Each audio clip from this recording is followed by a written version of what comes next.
Hey friends, welcome back to my channel. So if you're new here, make sure to subscribe below so that you don't miss out on any future uploads. I will be doing baby themed or inspired videos, but they're going to be intermixed with my regular fashion style, DIY, and hair videos as well, just so it's not annoying for the ones that are not interested in this. But I do want to do a balance because I like this channel to be a reflection of me and my interests, and this is what's going on in my life right now, so I definitely want to document it. So of course I have to say thank you for all the lovely messages you guys left on my announcement video. If you haven't seen my announcement video, I will put it below. It is a DIY video as well, so if you are looking for some unique and interesting or funny ways to announce a pregnancy, definitely check it out. I will put it below, as I said. I hope I didn't annoy you guys too much with that video, having you wait to the very end to announce my own pregnancy, but you know, I had to keep it creative. That just, that's just part of me. That's just my personality. So hopefully it wasn't too annoying and that you guys enjoyed it. I think I really surprised some of you based on the comments, so yeah. So this video is going to be broken up into two parts just so that it's not too long, and also I think a lot of women Google videos based on the weeks that they're at, so I figured it'd be more helpful to break this up. So before I get into the symptoms, I'll give you a really quick little rundown of when and how I found out. So I always said that at 33 that was like my ideal age to have baby number one. I wanted to make sure that I really enjoyed having just time, the two of us being married, and just having the freedom to get up and go if we want to just go somewhere really late at night or go on a last minute trip or whatever. Just having that flexibility and freedom. And so 33 was always this age that I had in my head for baby number one. Keep that in mind, because when you put something in the universe does not forget. So earlier this year we were talking about when we would try for a baby and what things we had to think about, because the Zika virus all of a sudden was like all over the news at the beginning of this year, and it was a concern of my family as well, because they did have Zika cases in Barbados where my family lives. A lot of my family lives. Sorry, I'm out of breath. I'm not even gonna fake it. Hold on. Yes, there was concerns about the Zika virus. If you're not familiar with it, feel free to look it up. But basically, it's a virus that is especially dangerous for pregnant women, or women that were planning to get pregnant, or men that were planning to have kids in the near future as well. Earlier in this year, I was off of the pill. I was giving my body a break. I was a person that for many years before I was on the pill, I had horrible periods. I'm not sure if this is TMI, but obviously anything pregnancy related at some point is going to be TMI, but I used to have horrible periods. I used to throw up almost every time I got my period, and I would just like throw up, and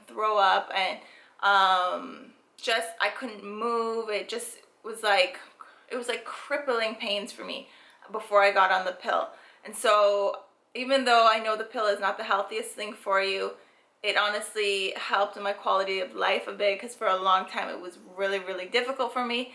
So anyways, fast forward, I came off the pill for a bit to just kind of let my body get a little bit more natural again. But then of course we heard about this Zika virus. We decided that, okay, you know what, I should go back on, just so that if we do plan to travel, which we were planning to travel to these areas that did have Zika presence, that I would be okay. Well, remember what I said about the universe. So we planned a trip to Mexico for my birthday, and right before the trip to Tulum, Mexico, something told me to take a pregnancy test. I think it was kind of the fact that I thought, okay, my period's supposed to come while I'm there, but if by some chance it doesn't come while I'm there, I would freak out thinking, oh no, Zika, blah, blah, blah. It just, for a peace of mind, I just told myself, let me just take a pregnancy test because you never know. And I would hate, you know, I would just hate to be there and then being so scared and worried, like, oh my God, a mosquito might bite me. And if it does bite me, is that the one that has the virus? You just think like a crazy person. So anyways, I took the test, boom, I was in fact pregnant. And I took a digital one and it actually said 3 to 4 weeks. And I was like, whoa. So this was 2 days before my trip. Did a bunch of research online. I saw a lot of blogs. Some women that were planning to go to Tulum that were pregnant canceled their trip. But for the most part, what I saw was that Tulum, Mexico didn't really have a presence of Zika. It didn't really have cases of Zika. Other parts of Mexico, definitely. So took the chance, we went. Everything was fine. So now I'm going to get into the actual symptoms. So as you know, when I found out it was 3 to 4 weeks, so on my trip, obviously once you know you're pregnant, you start like reading into things a little bit deeper. For sure, I can say the very first sign definitely was an increase in boobage. I have been very not well endowed up here, which is fine. To be honest, I could care less about that. But generally speaking, I was not really big on top, and I would say almost right away I could see my chest growing, and it was so painful. Now it's like, it is still painful if I touch a little bit. It kind of feels like bruising a little bit, kind of. But it literally felt like bricks, like, okay, not bricks. They weren't like actually hard to touch, but just so painful. Like I just remember being like, ow, ow, oh, ow. And so like I didn't really want to wear a bra because when you took it off, you just feel like, ow, like it just felt really painful. So that was for sure my first and major symptom. I would say the next thing was a bloated stomach that it really felt like I was going to get my period. It was that kind of feeling. But obviously I knew I wasn't because I found I was pregnant. But around that time that my period would have been due, it definitely had the same kind of feeling as a period was coming. But obviously not quite as bad, but total stomach bloat, which was not that fun because I was on vacation and I was styling. I had to style like this bikini that I designed with a company. I thought, oh gosh, I do not want to style this because I just felt so bloated. So if you guys ever saw those photos, I was sucking in my stomach for dear life because I really was very bloated. That was weird. I was into calamari like crazy, and it's not something that I generally eat a lot of, and it only took me up, I would say like maybe 2 years ago.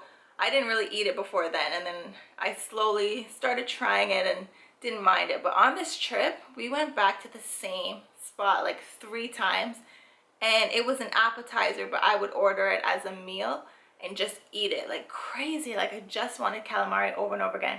But now, oh my gosh, I can say the word to you now, but when we go out and people suggest it, I'm like, ugh, don't even say the word to me. And my husband just looks at me because he knows. I don't know if it's just that I overdid it or what, but I can't even consider it now. I just can't. So I would say from week 6 to about 8, the symptoms were all about the same. So I'm just going to read them off. Definitely sleepy. I would say not every day, but maybe every other day, every few days. Around 3 o'clock in the day, it would just kind of hit me like bricks. I would just get really, really sleepy. Some days I just need a nap just because it was just so, I just got so tired, just yawning, and your eyes feel really heavy. And it's usually like 3 o'clock. Now, I will say I have been very lucky so far, and the whole morning sickness thing I did not experience. From weeks 4 to 8, no throwing up, nothing like that. No feeling like, not even like the feeling like it could happen kind of thing. Like, it's not like I was like holding it back or anything. It's just no sickness like that. Almost to the point that at times I really had to think like, oh my gosh, am I really pregnant? Like, you almost start second guessing yourself, even though I knew it was just like, because I felt so normal for the most part. It's almost like I really wanted to see the first ultrasound just to really like remind myself and have like a visual, you know, confirmation, because I just felt so normal. One thing I did experience is acne that I believe really came from the prenatal pills, and I do take one daily, and it's just acne that appears in places I never really had it before on my face. So like around here, like the jawline area, even now I'm kind of like struggling with it, and the chin area. Chin has always been an issue for me, but now it's like, you know, when it's there, it's there. So that has not been fun, but I mean, if it's between that and being sick, give me the pimples, that's fine. Now, one of the biggest things I struggled with, I would say week 7 to 8 for sure, no appetite. Now, you have to understand how annoying and frustrating this can be, because you know you obviously have to eat, because you feel like, you know, you have to get the nutrients to the growing baby, but I don't even know how to explain it unless you've actually experienced this. I feel like you won't understand, because I wouldn't have understood this before. The feeling of having no appetite, and like every single thing, food that someone suggests or that you can think of, you just do not want.